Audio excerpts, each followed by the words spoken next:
See, one of the tells for the straw man, if you want to have a simple cue that you can use for noticing when someone's using a straw man argument, it often starts with them using the word so or so you're saying. Whenever someone starts a response to you by saying so or so you're saying, again, I'm not saying every time they do it, but you should be very wary of this. These phrases are dead giveaways that someone is about to rephrase something that was said and rephrase it into a form in which they can attack rather than responding to what was actually said. What I tell people, because I happen to be a wordsmith type of person, I'm the type of person I'm good verbally, and I don't mind getting in back and forth verbal confrontations with people because I can handle them. Even people who try to talk circles around, I can deal with these people. Whenever I see someone doing that, and they try to rephrase what I said, one of the things that I will always say to people is, I make a living with my words. And I'm not joking. I do make a living with my words. And I will subsequently say to them, I don't need you to rephrase what I said because I said it exactly as it needed to be said. So respond to what I actually said, not your version of what I said. And I'm pointing out their straw man without calling it a straw man.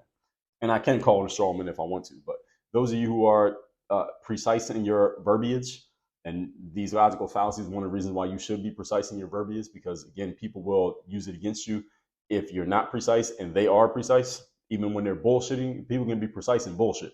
All right, so you got to be careful. If you're not precise in your verbiage, I suggest you get more precise. This is what reason why I emphasize communication skills so much around here.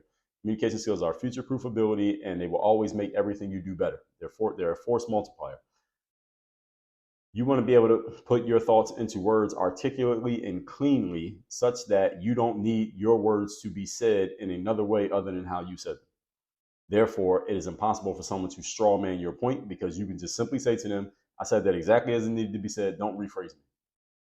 And once you tell someone that, they usually won't do it again because now you pointed it out. So now they can't act like they don't know what they're doing. So be careful with this. Again, the tell is so or so you're saying. They're about to rephrase what you said.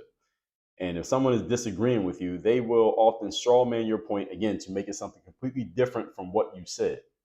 And again, let me remind you again, it's a tell for a straw man, is not proof.